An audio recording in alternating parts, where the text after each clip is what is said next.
시작하겠습니다. 오늘 다섯째 날입니다. 창세기 1장 20절에서부터 23절까지 말씀입니다. 하나님이 이르시되 물들은 생물을 번성하게 하라. 땅이 하늘의 궁창에는 새가 나르라 하시고 하나님이 큰 바다 짐승들과 느물에서 번성하여 움직이는 모든 생물을 그 종류대로 날개에 있는 모든 새를 그 종류대로 창조하시니 하나님 보시기에 좋았더라. 하나님이 그들에게 복을 주시며 이르시되 생육하고 번성하여 여러 바닷물에 충만하라. 새들도 땅에 번성하라 하시니라. 저녁이 되고 아침이 되니 이는 다섯째 날이니라. 아멘. 첫째 날부터 지난번에 배웠던 넷째 날까지의 일들을 다 기억을 하시나요? 항상 우리가 이 일곱 날의 창조를 생각할 때 무엇을 항상 생각하라고 그랬죠? 성전을 항상 생각하라고 그랬잖아요. 그렇죠? 그래서 성전 안에 들어가면, 성전의 울타리를 안에 들어가면 뭐가 처음에 있죠?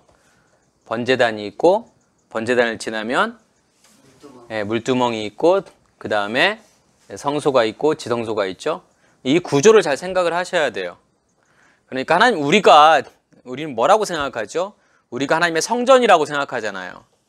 근데 그런 것들을 우리는 뭐냐면 추상적으로 생각한다고요. 아, 하나님이 우리 안에 계시니까, 주님께서 우리 안에 계시니까 우리가 하나님의 성전이구나라고 생각하잖아요. 근데 우리가 하나님의 성전이라고 하는 건 뭐냐면 실제로 이러한 일들이 우리 안에서 일어난다는 거예요. 번제단을 통과하고 물두멍을 통과하고 우리 안에 뭐가 만들어지는 거예요? 성소와 지성소가 만들어진단 말이에요. 그렇게 성소와 지성소가 만들어져서 성소와 지성소를 나누고 있는 휘장이 갈라져서 성소와 지성소가 하나가 돼버리면 그게 우리 안에 성전의 완성이란 말이에요. 그래서 성전 안에 있는 생수가 밖으로 흘러나올 때까지 그런 모든 일들, 그게 우리 안에서 실제로 일어난다는 사실이잖아요. 그죠? 그래서 우리가 일곱 날의 창조를 생각하실 때 항상 어떤 걸 생각하셔야 되냐면, 그러한 일곱 날의 창조가 우리 안에서 성전이 만들어지듯이 일곱 날의 창조가 실제로 내 안에서 이루어지는구나 라는 것을 생각하셔야 돼요. 그래야만이 예수의 탄생과 그 다음에 예수님의 십자가의 죽음과 예수의 부활과 그 다음에 예수의 떠나심과 그 다음에 예수님의 다시 오심이 우리 안에서 어떻게 된다는 거예요? 실제로 이루어진다라는 거잖아요. 그러니까 일곱 날의 창조도 마찬가지예요. 그것들을 우리 안에서 설명한다니까요. 그래야만이 예수 그리스도와 나와 상관이 있는 거예요. 안 그러면 우리는 추상적으로 예수 그리스도를 믿잖아요. 우리를 위해서 십자가에 못 박혀 죽으셨고 우리에게 생명을 주셨고 그분은 언젠가는 구름 타고 다시 오실 거야 라는 어떤 막연한 신앙생활을 하는 거잖아요. 근데 성경은 우리에게 뭐라고 물어보냐면 네가 진짜로 네 안에서 예수의 생명이 탄생했냐를 물어보는 거잖아요. 네가 십자가에서 예수와 함께 죽었어? 그리고 예수의 생명이 네 안에서 부활이 일어났어? 그리고 네가 그리스도가 다시 너의 왕으로 오셨어를 물어본단 말이에요. 그러한 일들이 실제로 우리 안에서 일어나야만이 그게 무엇이냐면 그게 복음이라니까요. 그렇지 않으면 우리는 평생 예수를 어떻게 믿냐면 정말 추상적으로 믿을 수밖에 없어요. 그냥 우긴다고 해서 그게 내가 예수를 믿는 건 아니잖아요. 그 피를 내가 생각한다고 해서, 피를 묵상한다고 해서 그 예수의 피가 나를 구원하는 게 아니란 말이에요. 무슨 말인지 아셨죠? 그래서 일곱 날의 창조를 우리가 이렇게 배우실 때, 이 설교 말씀을 들으실 때 무엇을 생각하셔야 되냐면 나는 지금 몇째 날을 살고 있을까? 그렇다면 앞으로의 나의 믿음의 여정은 어떻게 이루어질까를 생각해 보셔야 돼요.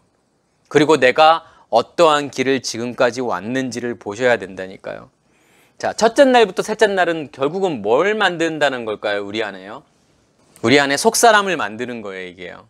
우리 안에 어떻게 내가 번제단을 통과하고 우리 안에 지성소가 만들어지고, 지성소라는 건 어떤 영역이라고 그랬죠? 하나님의 영역이란 말이에요. 그래서 둘째 날이 하늘이 먼저 만들어지는 거예요. 하나님의 영역이 만들어지고 그 다음에 땅은 우리의 영역이잖아요. 성소는 우리의 영역이란 말이에요. 그래서 사람들이 뭐냐면 성소까지는 들어가요. 그렇지만 지성소에는 아무나 들어갈 수 없잖아요. 그죠? 지성소는 누구만이 들어갈 수 있죠? 대제사장만이 대속죄일 날 1년에 딱 한 번밖에 못 들어가요. 거기는 누구의 영역이니까? 하나님의 영역이잖아요. 왜 하나님의 영역일까요? 거기에는 뭐가 있기 때문에? 언약궤가 있기 때문에. 두 돌판이 있죠. 두 돌판이라고 하는 것은 결국은 하나님의 말씀이잖아요. 결국은 우리 안에 하늘이 만들어졌다라고 하는 것은 어떤 의미가 있냐면 첫째 날에 예수 그리스도의 생명이 우리 안에 우리의 마음 땅에 심겨지게 되고 그 다음에 우리의 배에 지성소에 성령이 임하시게 되면 성령이라고 하는 것은 말씀의 근원이잖아요. 성령이 우리에게 임하시게 되면 우리 안에 뭐가 만들어지게 되는 거냐면 하늘이 만들어지는 거란 말이에요.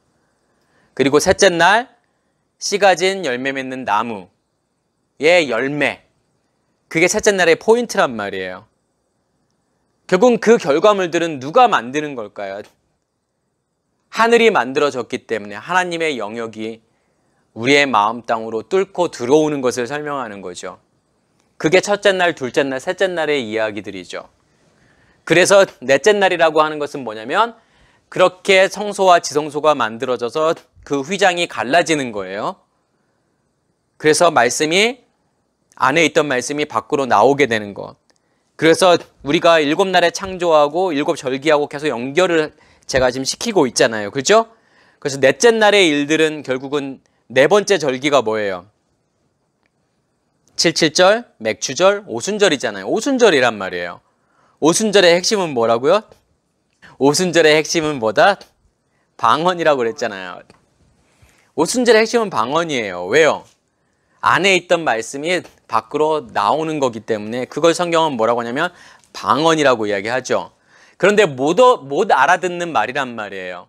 하나님의 말씀은 내가 알아들을 수 있는 말이 아니죠. 근데 그 말씀을 내가 깨닫게 되면, 알아들을 수 있는 말로 깨닫게 되면 그건 뭘까요? 예, 그건 통변이에요. 왜냐하면 하나님의 말씀이라고 하는 것은 내가 깨달을 수 없는 말씀이에요. 그게 방언이란 말이에요. 그런데 어느 순간 그 말씀이 내가 깨달아지고 들려지게 되면 내 안에서 뭐가 일어난 거라고? 통변이 일어나는 거죠. 그러면 내가 깨달아진 그 말씀을 다른 사람들에게 전하게 되면 그건 뭘까요?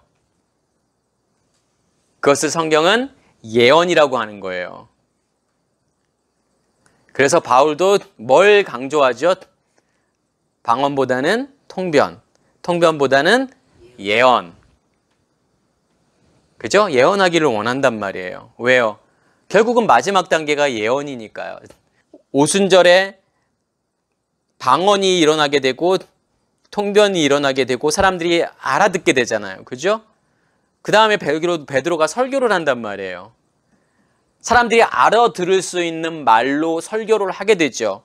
그게 성경이 말하는 뭐라고요? 예언이라니까요. 그러니까 예언이라고 하는 것은 내가 내일 일어날 일, 그 다음에 다음 달에 일어날 일, 내년에 일어날 일을 맞추는 게 예언이 아니에요. 무슨 일이 일어날까를 그게 맞추는 게 예언이 아니라 우리가 어떠한 믿음의 길을 가게 되는지를 설명하는 게 예언이란 말이에요. 당신은 지금 이러한 상태에 있습니다. 애굽의 상태에 있습니다. 그러한 여러분들은 출애굽을 하셔서 광야 40년을 돌고 가나안에 들어가서 기업을 얻어야 됩니다. 여러분들 안에 첫째 날부터 둘째 날, 셋째 날, 여섯, 일곱째 날에 일들이 일어납니다. 이런 식으로 일어납니다라고 설명해 줄 수 있는 것이 뭐냐면 예언이라니까요. 그게 첫째 날, 둘째 날, 셋째 날, 넷째 날, 다섯째 날, 여섯째 날은 결국은 뭘 이야기하는 걸까요? 다섯째 날에는 어떤 생물들이 나오죠? 물속의 생물들, 바닷물의 생물들. 그래서 하나님께서 그 생물들은 바닷물에 충만하라. 그리고 또 뭐가 나오죠? 예, 공중의 새, 날개 있는 새. 땅 안에서 충만하라. 이렇게 하나님께서 말씀을 하시잖아요. 그렇죠? 결국은 바닷물, 물속에 있는 생물들과 날개 있는 새. 이게 다섯째 날의 생물들이란 말이에요. 그리고 여섯째 날의 생물들은 뭐가 있죠? 땅에 기는 짐승들, 땅의 짐승들, 가축. 예, 이게 나오잖아요. 그리고 난 다음에 자카로와 네케바의 연합, 남자와 여자의 연합. 그것을 하나님께서 뭐라고 부르신다? 사람, 아담이라고 부르신단 말이에요. 자, 근데 우리의 속사람은 제가 아까 처음에 뭐라고 말씀을 드렸죠? 우리의 속사람은 첫째 날, 둘째 날, 셋째 날을 산단 말이에요. 근데 우리의 겉사람은 몇째 날을 살까요? 우리의 겉사람은 다섯째 날, 여섯째 날을 살게 되죠. 그런데 우리의 속사람과 겉사람은 같이 살아요. 그러니까 낮이라고 하는 시간은 우리의 속사람의 시간이에요. 하나님의 시간이죠. 밤이라고 하는 시간은 우리의 겉사람의 시간이에요. 근데 우리는 낮과 밤을 동시에 살아요. 마찬가지로 우리의 겉사람은 둘째 날, 셋째 날을 살죠. 우리 안에 지성소가 만들어지고 성소가 만들어지는, 그렇게 우리 안에서 성소와 지성소가 만들어지죠. 그러면 다섯째 날과 여섯째 날은 뭘까요? 우리의 의식의 변화. 우리의 의식이 물속의 생물이었고 다섯째 날 날개 있는 새였어요. 그랬던 우리의 의식들이 뭐냐면 무엇으로 바뀔까요? 여섯째 날의 짐승들로 바뀌겠죠. 땅의 짐승들로 바뀐단 말이에요. 땅의 가축으로 바뀌어요. 이게 우리의 의식의 변화예요. 결국은 그러한 걸 통해서 우리가 무엇으로 준비가 되는 걸까요? 그리스도의 신부로 준비가 되는 거예요. 그게 네케바라니까요. 그게 여자라니까요. 그렇게 준비가 되어졌을 때 자카로인 남자와 연합되어져서 우리가 뭐가 된다? 사람 아담이 되는 거라니까요. 이 큰 그림을 이해를 하셔야 돼요. 그래서 우리는 이렇게 순서가 이렇게 첫째 날, 둘째 날, 셋째, 넷, 다섯, 여섯째 날 이렇게 흘러가는 것처럼 보이지만 사실은 뭐냐면 둘째 날하고 다섯째 날을 동시에 살아요. 그리고 셋째 날과 여섯째 날을 동시에 산단 말이에요. 다시 말해서 겉사람과 속사람을 동시에 사는 거예요. 낮과 밤을 동시에 사는 거란 말이에요. 그러니까 우리의 속사람은 성소와 지성소가 막 만들어져요. 그래서 잘 생각해 보세요. 우리 안에 하늘이 만들어지고 땅이 만들어지고 열매가 막 만들어지는데 우리의 의식은 어떻죠? 그렇게 쉽게 잘 안 변하잖아요. 그죠?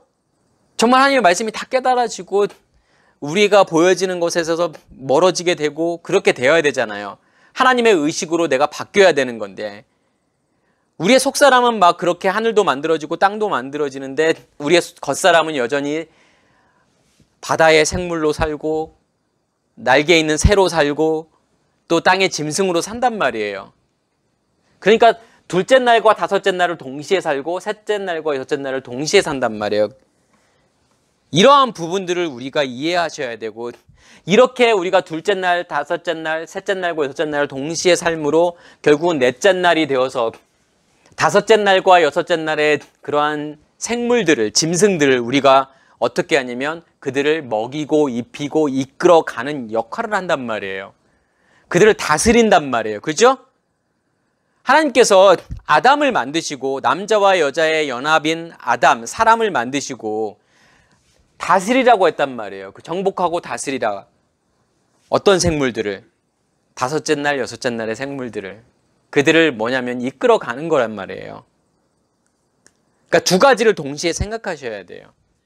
다섯째 날, 여섯째 날을 생각하실 때 우리의 겉사람의 모습들이구나. 바다의 생물들이라는 우리의 겉사람의 모습들, 또 날개 있는 짐승이라는 겉사람의 모습들, 또 땅의 짐승이라는 겉사람의 모습들, 그러한 것들이 다 해결이 되어야 되는구나를 생각을 하셔야 되고, 첫 번째로. 두 번째로 뭘 생각하셔야 되면 우리가 그렇게 첫째 날과 둘째 날, 셋째 날, 넷째 날을 통과했으면 이제 다섯째 날과 여섯째 날의 사람들을 우리가 하나님의 시간으로 이끌어 가야 되는구나라는 것을 생각하셔야 돼요. 그죠? 그래서 잘 보세요. 예수의 십자가의 죽음과 예수의 부활과 예수의 떠나가심과 그리고 오순절이 오죠. 그리고 베드로가 설교를 하죠. 그 다음부터는 어떠한 역사들일까요? 사도들, 예수님의 제자들과 또 사도 바울. 결국은 이 사람들이 어떠한 일들을 해요? 하나님의 말씀을 담대히 전하게 되잖아요. 그게 완성이라니까. 다섯째 날과 여섯째 날의 생물들을 이끌어가는 역할들을 한단 말이에요. 진짜로 우리 안에서 첫째 날, 둘째 날, 셋째 날, 넷째 날이 완성이 됐다 그러면 우리가 해야 될 일은 뭐다? 달빛을, 우리가 달이라는 존재가 되어서 작은 광명체가 되어서 세상을 향해서 빛을 비춰야 되겠죠. 그러면 우리는 같은 띠로 연결이 된 뭐가 된다고요? 별들. 그렇죠. 코카빔이 되는 거예요. 자, 이것을 좀 이해하셔야 돼요. 제가 매주 설명을 드리잖아요. 아, 정말 이러한 일들이 내 안에서 일어나고 있구나. 추상적인 게 아니라 실제적으로 아, 우리 안에서 이런 일들이 일어나고 있구나. 자, 다섯째 날들에 뭐가 크게 있죠? 다섯째 날의 생물들은요. 자, 첫 번째로 뭐가 있어요? 예, 큰 바다 짐승들이 있죠. 그리고 두 번째로 물에 번성하여 움직이는 생물들이 있죠. 그리고 또 뭐가 있다고요? 날개 있는 모든 새. 이 세 가지를 생각해 보셔야 돼요. 결국은 큰 바다 짐승들과 물에서 번성하여 움직이는 모든 생물들, 하나님은 그들을 향해서 바닷물에 충만하라고 말씀하신단 말이에요. 그러면 바닷물에 충만하라는 뜻은 무슨 말일까요? 자, 바닷물이라고 하는 것은 어떤 물일까요? 아랫물일까요? 윗물일까요? 예, 아랫물이죠. 자, 윗물이라고 하는 것은 어떤 물이냐면 내 안에 존재하고 있는, 내 안에 언약궤가 만들어져서 거기서부터 나오는 물이, 반석에서부터 나오는 물이 그게 윗물이에요. 내 안에 있는 물이 밖으로 나가게 되면 그 물은 더 이상 윗물이 아니라 아랫물이 되겠죠.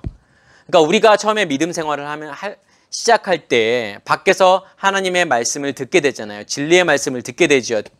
그러면 그것은 누군가에게는 윗물이겠지만 우리에게는 그 물이 무슨 물일까요? 아랫물이 되겠죠. 그러면 하나님께서는 먼저는 그 밖에서 들려지는 말씀으로 우리 안에 충만하라고 말씀하신단 말이에요. 그렇죠? 먼저는 그 말씀을 많이 들으셔야 돼요. 그래야 우리의 의식이 바뀐단 말이에요. 그런데 정말 우리를 바꾸는 건 뭐냐면 그 아랫물에는 한계가 있어요. 하나님께서는 무엇을 통해서 완전히 바꿔버리기를 원하시냐면 우리 안에 있는 말씀으로, 우리 안에 간직되어져 있는 윗물로 우리를 완전히 새롭게 만들기를 원하세요. 근데 먼저는 뭐냐면 다섯째 날의 짐승 생물들은 바닷물에 충만해야 돼요. 그러니까 바닷물은 아랫물이잖아요. 그런데 거기에서 충만한 건 좋은데 거기가 좋사오니 하고 머물러 있게 되면 어떻게 될까요? 그렇게 되면 큰 바다 짐승들이 되는 거예요. 타님. 이게 요한계시록에서 나오죠. 그러니까 우리가 아랫물은 지나가는 과정이란 말이에요. 그렇죠? 애굽도 마찬가지이고 애굽 출애굽을 해서 광야 40년도 마찬가지예요. 거기는 우리가 머물러야 될 곳이 아니에요. 만나는 우리의 영원한 양식이 아니란 말이에요. 그걸 깨달으셔야 돼요. 어느 순간까지는 만나가 필요해요. 그죠? 광야 40년을 도는 시간까지는 만나가 필요하단 말이에요. 근데 만나가 언제 그쳐요? 그렇죠. 요단을 건너서 그 땅에 첫 소산을 먹었을 때 만나는 그치게 된단 말이에요. 그게 뭘 이야기하는 거예요? 내 안에 있는 양식을 내가 먹음으로 밖에 있는 양식이 그쳐지는 거란 말이에요. 그것을 성경은 뭐라고 할까요? 두 글자로 금식이라고 이야기하죠. 그게 금식이라니까요. 그래서 예수님께서 뭐라고 말씀하시죠? 언제 너희가 금식할 거라고 말씀하시죠? 신랑과 함께 있을 때는 금식을 하고 싶어도 못해요. 근데 언제 금식할 수 있다고 말씀하시죠? 신랑이 떠나가면. 왜 그럴까요? 예수가 옆에 있으면 금식할 수가 없어요. 왜요? 예수로부터 말씀을 듣게 되잖아요. 아랫물로 먹게 된단 말이에요. 만나로 먹게 된단 말이에요. 예수님이 내가 생명의 떡이야, 내가 만나야라고 말하잖아요. 그죠? 어느 순간까지는 그 말씀을 먹어요. 근데 그 말씀이 언제 그쳐질까요? 그쵸? 예수님이 떠나가시고 오순절이 임하게 되면 우리 안에 뭐가 생명의 양식을 우리가 그때야 비로소 먹게 된단 말이에요. 그렇게 먹었을 때 밖에서 들려지는 말씀들은 그치게 되죠. 그게 성경이 말하는 금식이란 말이에요. 그래서 밖에서 양식이 있을 때에는 금식하고 싶어도 못한단 말이에요. 그런데 밖에 있는 음식이 그쳐졌을 때 그때야 비로소 우리가 금식하게 되겠죠. 이해가 되세요? 이것을 우리가 꼭 생각을 하셔야 되겠죠. 그래서 다섯째 날의 생물들은 뭐냐면 바닷물에 충만해야 돼요. 그러나 바닷물에 멈춰져 있으면 뭐가 된다? 큰 바다 짐승들이 되는 거예요. 알겠죠? 지나가는 과정이에요. 광야 40년은 지나가는 과정이란 말이에요. 자, 또 뭐가 만들어질까요? 날개 있는 모든 셋. 자, 날개라고 하는 것은 어떤 뜻이 있냐면 이게 덮다 가리다라는 뜻이 있어요. 네, 카나프. 그러면 덮다 가리다. 제가 지난번에 설명했던 거 혹시 말씀 기억하세요? 죄 사함과 죄 없이 함이 뭐가 다른지 제가 설명을 드렸는데 기억나세요? 자, 뭐가 다르죠? 어렵게 생각하지 마시고 제가 그때 설명을 드렸던 것처럼 자, 보세요. 여기 테이블이 있어요. 식탁이 있어요. 식탁에다가 내가 김치를 먹고 김치 국물을 흘렸어요. 그러면 이렇게 식탁이 더러워졌잖아요. 그러면 거기를 안 보이게 하려고 어떤 접시 같은 걸로 거기를 덮어버렸어요. 그러면 그건 죄사함이에요. 죄를 가리운 거예요. 그런데 죄 없이 함이라고 하는 것은 뭐냐면 그 접시를 치우고 행주를 빨아서 그 테이블에 있는 그런 김치 국물들을 다 지운단 말이에요. 그러면 그건 뭘까요? 죄 없이 함이라니까요. 날개라고 하는 것이 제가 아까 덮다 가리다라고 했잖아요. 그죠? 그러니까 다섯째 날의 생물들은 뭐냐면 아랫물을 통과하고, 그러니까 다시 말해서 홍해를 통과해서 아랫물을 먹고 사는 상태이면서 죄가 가리워지고 죄가 덮어져 있는 상태란 말이에요. 새들처럼. 그런데 하나님께서 원하시는 건 뭐다? 그 가리워져 있는 것을 치우고 덮어져 있던 것을 치우고 우리 안에 있는 스팟을 다 하나하나 지우기를 원하시는 거죠. 그게 죄 없이 함이에요. 그러니까 공중에 우리가 아까 날개 있는 모든 새들, 이러한 새들을 하나님께서 기르기를 원하시죠. 먼저는 뭐냐면 덮어져야 돼요.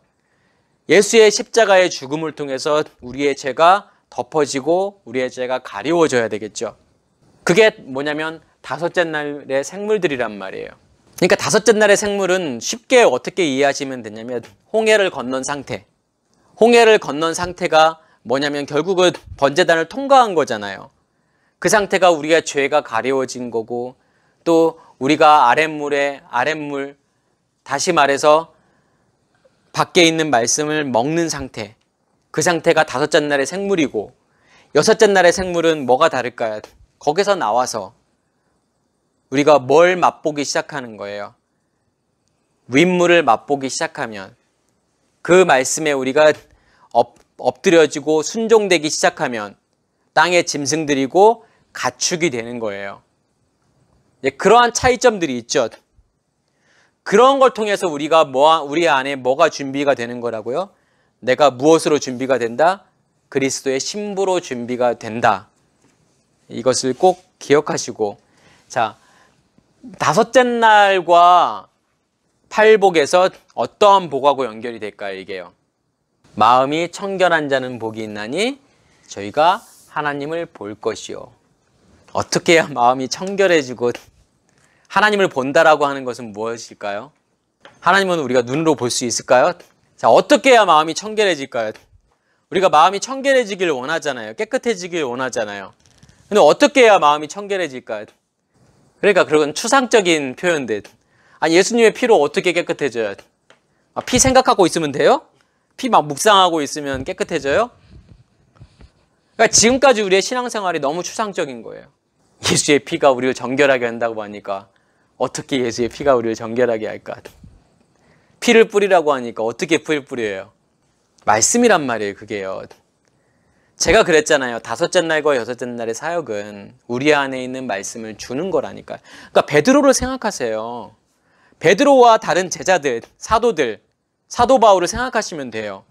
그들의 삶이라고 하는 것은 뭐예요? 오순절 이후에 그들의 삶은 결국은 뭘까요? 전하는 거잖아요. 그래요. 말씀을 전해서 왜 말씀을 전해요? 말씀을 전해서 다섯째 날의 생물과 여섯째 날의 생물들을 기르는 거란 말이에요. 먹이고 기른단 말이에요. 그대 전 생애를 다 바쳐서 그 일을 하잖아요. 그죠? 그 일을 하면 할수록 우리는 어떻게 될까요? 우리의 마음은 깨끗해지겠죠. 왜 우리의 마음이 깨끗해질까요?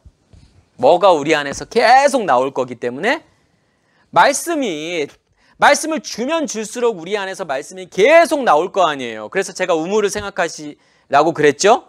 물을 퍼내면 퍼낼수록 더 물이 많이 나오고 더 깨끗해지잖아요. 결국은 하나님의 윗물로, 하나님의 말씀으로 내가 정결해지고 내가 깨끗해진단 말이에요. 그걸 통해서 우리가 하나님을 본다라고 하는 건 뭐예요? 말씀이 들려지고 말씀이 깨달아지고 그 말씀이 나의 의식을 바꾸고 나를 새롭게 하는 거잖아요. 하나님의 말씀이 들려진다라고 하는 건 뭐예요? 결국 내가 하나님을 알아가는 거잖아요. 하나님이 어떠한 분이신지를 깨닫지 못했는데 말씀이라는 걸 통해서 말씀이 내 안에서 충만해지면 충만해질수록 내가 하나님을 더 많이 알게 되는 거잖아요. 그죠? 그게 하나님을 보는 거라니까요. 그래서 히브리어에서도 본다라고 하는 그 단어는 단순히 그냥 눈으로 보는 그러한 것을 의미하는 것이 아니라 알고 깨닫다는 것과 같은 의미예요. 그래서 보고 알고 깨닫는 게 같은 의미예요. 우리도 그러고 싶지 않으세요? 더 많은 말씀들이 우리 안에서 나와서 그 말씀으로 내 안에 충만해져서 그 말씀으로 내가 하나님을 알기를 원하고 하나님을 깨닫기를 원하고 하나님을 보기를 원하잖아요. 그렇죠? 안 그러세요? 그러고 싶지 않으세요? 우리의 소망이라고 하는 것은 그게 우리의 소망이 되어야 된다니까요. 어떻게 하면 우리의 땅을 늘리고 집 평수를 늘리고 우리의 재산을 늘릴까? 거기에 우리의 고민이 있는 것이 아니라 어떻게 하면 하나님의 말씀으로 우리 안에 충만해져서 내가 하나님을 더 많이 알고 보고 깨달을 수 있을까? 여기에 우리의 모든 포커스가 맞춰져야 된다는 거예요. 이해가 되세요? 자, 그러면 7절기 가운데서 5번째 절기가 뭐예요? 나팔절이잖아요. 4번째 절기가 뭔데요? 오순절. 자, 오순절의 핵심은 뭐다? 방언. 예, 방언. 이제 매주 물어볼 거예요. 왜냐면 너무 중요한 거예요. 자, 왜 오순절 다음에 나팔절이 올 수밖에 없는지를 제가 설명을 드리는 거라니까요. 오순절 다음에 왜 나팔절이 올 수밖에 없어요? 오순절이라고 하는 것은 내 안에 통로가 열렸다라는 거잖아요. 성소와 지성소를 나누고 있던 그 휘장이 갈라진 거란 말이에요. 그렇기 때문에 내 안에서 그러면 뭐가 나올까요? 방언이 나오잖아요. 방언이라고 하는 것은 결국은 뭐예요? 말씀이잖아요. 방언이 나온다라는 것은 방언이면 뭐가 다 당연히 따라 나올 수밖에 없다라는 거예요. 통병과 예언이 따라 나올 수밖에 없다라는 거라니까요. 그러면 나팔절은 결국은 뭐가 돼야 될까요? 내 안에 말씀이 나오는 방언? 그러면 나팔절은 통병과 예언이 되어야 될 거 아니에요. 그죠? 내가 말씀이 깨달아져서 말씀의 통로가 열리고 오순절 그 말씀이 깨달아져서 다른 사람들에게 말씀을 전하게 된단 말이에요. 그게 나팔절이라니까요. 사람들은 지금도 성경에는 나팔절이란 말이 나오지는 않아요. 어떻게 나올까요? 나팔을 불어 기념할 날 이렇게 나온단 말이에요. 그런데 지금도 이스라엘의 사람들은 왜 나팔을 불어야 되는지를 모른단 말이에요. 왜 나팔을 불어야 되는지를 모르고 그냥 나팔만 분 거란 말이에요. 이게 무슨 뜻인지를 이해를 못한 거란 말이에요. 오순절이 무슨 뜻인지를 이해를 못했단 말이에요. 왜 오순절에 방언이 이루어지는지를 이해를 못했단 말이에요. 그것을 이해했다면 당연히 뭐가 나올 수밖에 없어요. 나팔절이 나올 수밖에 없고 나팔절 다음에는 뭐가 나올 수밖에 없을까? 결국은요. 대속죄일이 나올 수밖에 없잖아요. 왜요? 내가 전하면 전할수록 내가 어떻게 되니까요? 깨끗해지잖아요. 맑아지잖아요. 죄사함을 받는 거잖아요. 죄 없이 함을 받는 거잖아요. 다른 사람들에게 죄사함을 주면 줄수록 그들의 죄를 가리워주면 가리워줄수록 내 안에서는 내 안에 있는 죄, 그 스팟들이 깨끗하게 지워진단 말이에요. 그래서 오순절 다음에 나팔절이 올 수밖에 없고 나팔절 다음에 대속죄일이 올 수밖에 없는 거라니까요. 그리고 대속죄일 다음에 뭐가 올 수밖에 없는 거예요. 7째 절기가 뭐죠? 초막절, 수장절 이거잖아요. 성전의 완성이잖아요. 이 흐름을 이해를 하시죠. 그걸 생각하셔야 된다니까요. 그래서 넷째 날 그러면 오순절, 5째 날 나팔절, 6째 날 대속죄일 이걸 생각을 하셔야 돼요. 당연한 거잖아요. 그죠? 자, 다음 시간에는 우리가 여섯째 날을 할 거예요. 여섯 번째 날을요. 그러면 여섯 번째 날을 할 텐데 뭐하고 연결이 될까요? 팔복에서 화평케 하는 자는 복이 있나니 예, 하나님의 아들이라 일컬음을 받을 것이며. 왜 그럴까요? 그걸 생각해 보세요. 화평이라고 하는 것은 샬롬이에요. 그럼 샬롬이라고 하는 것과 여섯째 날과 무슨 상관이 있을까? 그리고 제가 아까 설명을 드렸죠. 여섯 번째 절기는 뭐다? 대속제일. 왜 대속제일과 샬롬과 여섯째 날이 연결이 될 수밖에 없을까? 그것을 한번 생각해 보세요. 아셨죠? 오늘 말씀을 마치겠습니다.